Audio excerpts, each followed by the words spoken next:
Why does the black man serve the white man? Why does everything the black man do benefit the white man? Why does the black man say freedom is doing what I want to do? And why is it that everything he wants to do enriches the European?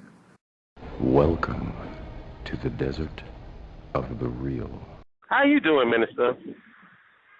I'm good, bro. I'm good. I'm just taking a break. You know what I'm saying? I get you know, and I know this is a public show, but I get tired of people sometimes. So, tell me about it. You preaching? Man, I mean, you know, so if you see my icon, you know, it'll say Facebook user for the next 7 days. Word up, I just get tired of people. Like, it's just, and it shouldn't really affect me, man, but all of this stupid N.W.A. stuff and all the rest of the stuff that I see, it's just like, I just need a break from some of them. I just do. Oh, yeah. I'm doing actually the opposite. I've had enough of a break. I'm starting to get into their ass. I'm really tired of them. I'm tired of them. I'm tired of the people. You know what it is? It's this hive mentality. You know, and I've never had a hive mentality. I've never had a groupthink mentality. And it just, because once you get into that, you just cease using your brain, and then you just borrow your brain out to everybody else. It's like, I can't do it. I can't do it. It's just certain things that I hear that just annoy me, and it's certain tactics that I hear that annoy me. It's like, you got people who claim to hate white supremacy, yet they use white supremacy tactics. Exactly. You know? Exactly. But you can't stand the white man, but you're going to use every goddamn tactic that the white man uses. Come on, man. I'm really tired of these blackety-black dudes. I'm tired of them. They really getting on my nerves, and they're going to be pissed at me. I'm going to lose a lot of subscribers. I plan on losing them. I hear you. The people ain't going to be too happy with a lot of the things that I have to say, because we have to address certain things if we're going to move on. You know what I mean? Right. Yes, sir. So be prepared. I understand definitely what you mean by, you know, just taking a break, because I've done that too. But now I've always felt like one of the things with us as nationalists is that we need to be on the attack and not be retreating. I hear you. And I feel like I'm as you know, because you've heard my videos, I'm an attack type person. When you say some stupid crap, I'm going to attack what you're saying. I'm not going to just sit there and defend, because I'm just want to expose these people for the clowns that they are. A lot of people are just they fetishize the struggles that we're going through. They made it into a fetish. Right. They don't want to win nothing, and that's the reason why they get so upset with us. They get so upset with us because we are coming with, this is the end of this struggle. Let's get this thing on and popping and let's end it. Like, whoa, slow down now. We got some money to be making here. We got some more followers we got to have. But there's going to be a lot of stuff that personally, as far as the BAIO and everything, there's going to be some broad sweeping moves made that people ain't going to see it until it happens. And then when it happens, then you're going to hear, just like with N.W.A., was nobody was caring. That's the thing about that. Those guys, Eazy-E, Dr. Dre, Ice Cube, Ren, and all of them, those are young kids from the ghetto, young kids from the hood, who decided that they was going to get together and put together a product. Wasn't nobody critiquing them when they were doing it. Wasn't nobody helping them when they was doing it. But the moment they get a successful product, then they get on the map and on everybody's radar. Now all of a sudden you got opinions about N.W.A. Right. You know, that's the thing that pisses me off. Wasn't nobody, it's just the same thing with Tiger Woods. Nobody was checking Tiger Woods. But the moment he gets a name, now all of a sudden you got all these opinions and thoughts about Tiger Woods. It's like everybody always comes after the fact.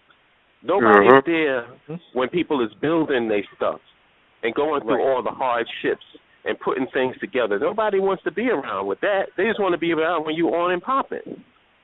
No doubt. And if I may add, big brother, you know, I have children and they have their own music, and for years I used to be like, every time they got in the car with me, I'd be like, hey, you know what I'm going to say today, right? They say, I know, Dad, you hate my music, right? But the thing is, I stopped saying that. I said to them, I said, you know something? I'm going to stop telling you that I hate your music. And they said, why? I said, because your music encapsulates your time period. Exactly. It resonates with your struggle. It resonates with your ups and your downs and what you're going through and stuff like that. And you have a right to that. What do I look like trying to impose Big Daddy Kane, Rakim, you know what I'm saying, Diamond D? I can't do that because those dudes spoke to my struggle and my ups and downs and what I was going through in high school and running through Brooklyn and stuff like that. Your music, no matter where it's from, it encapsulates your time. So when you think about N.W.A. and Straight Outta Compton, man, what are they talking about? They're talking about the crack era and how it ravaged California. And you're going to say, oh, it's clean music and it was destroying this and that. It's like, are you serious, yo? Are you going to tell me that people decided, yo, man, you heard Straight Outta Compton? Let's form a gang. Let's start killing people. Ain't nobody did that.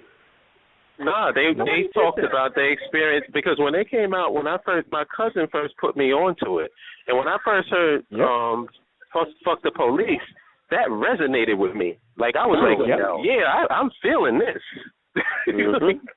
like everything they was talking about, you know, I can relate to, and it's like, now is there an argument to be made that because of the music that they made, corporate America was able to push an agenda called gangster music, because they N.W.A. never personally referred to themselves as gangster music. Exactly. They always called their stuff reality rap. That's what they always said. They always said it was reality rap. Corporate America is the one who said gangster music. That's who did that. Right. So don't blame N.W.A. And let's look at this, and this is another thing, man. N.W.A. would have never manifested into existence. See, people don't understand how culture works. If there's a void, something within the culture will create something to fill that void. Right. You know? So obviously, N.W.A. came out, there was a void that they filled. Right. So everybody was like, you know, super this and super, you know, for lack of a better word, conscious. And in the midst of all that consciousness, N.W.A. came and dropped a bomb on them. Right. And that's the only way that could have happened is if there was something that the conscious people weren't addressing. It was something that they weren't talking about. And that's what N.W.A. did. That's right, brother. That's right. You know? So we need to learn from these things and stop attacking each other, stop pointing fingers, stop trying to blame, because everybody got the blame game. This one is the black woman's fault for this, the black man's fault. Get the fuck out of here with all that bullshit. Just try to use some nuance in your thinking. You know what I'm saying? Try to look at things.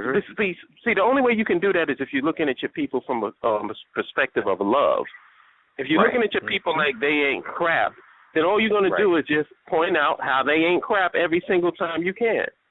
You know, so trust me, I totally understand why you want to take a break, because I want to take a break all the time from all these nonsense that I get. And there's so many, I want to take a break from the self-righteousness and the judgmental people. Yes. Because our people are in a condition, and you can't claim to love them and want to pull them and help them out of a condition when all you want to do is just beat them up all the time. Yep. You know? Because then you ain't going to get nobody listening to you. Right. Yep. I was talking to my wife about that I'm today. sorry. I apologize for the noise, y'all. Oh, it's all good, man. Whatever we saying is drowning that out. But I was talking to my wife about that today, because you got those who, and I said, listen, because there's a certain segment of people, you know who I'm talking about, that are talking about economics and basically talk about black people use that N-word and stuff like that. And I said, listen, you know, because I'm a professional and I'm focused on my money, I said, theoretically, that should be my crowd. I said, but it repulses me because even though I'm doing what I'm supposed to do, I don't turn around and look at those who are not doing what they're supposed to do as, just basically dregs of society and just basically mash on them like they're less than human. Because if there's one thing, a white man told me this a long time ago. He said, when you try to employ the extinction agenda, in other words, you say, well, the mentally ill, they're holding back society, so we should get rid of all of them. And then, after that, the gays, they're holding back society, so we should get rid of all of them.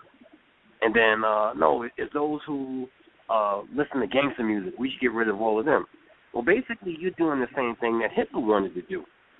And when you act like that, who the hell is going to be left other than what Leader A says should be left? And who the hell are you to be the guy that decides who should be left and who should go? So see, this is the reason why. This is the reason why I'm down with you. Yes, sir. Because that's what you call a reasonable, rational, nuanced perspective. It's not always about, because and I've said this before to people, I'm seeing two men together disturbs my sensibilities. Seeing a man in a dress disturbs my sensibilities. So I am not pro man in a dress. Right. But that's not what I'm addressing, and this is what people don't understand. What I'm addressing is the tactics that people use. You know what I'm saying? That's more important than the demographic that you're talking about. It's the tactics that you use. And if you use hypocritical tactics, how do you're not standing on solid ground. You know? So that's the thing I want to get people to understand.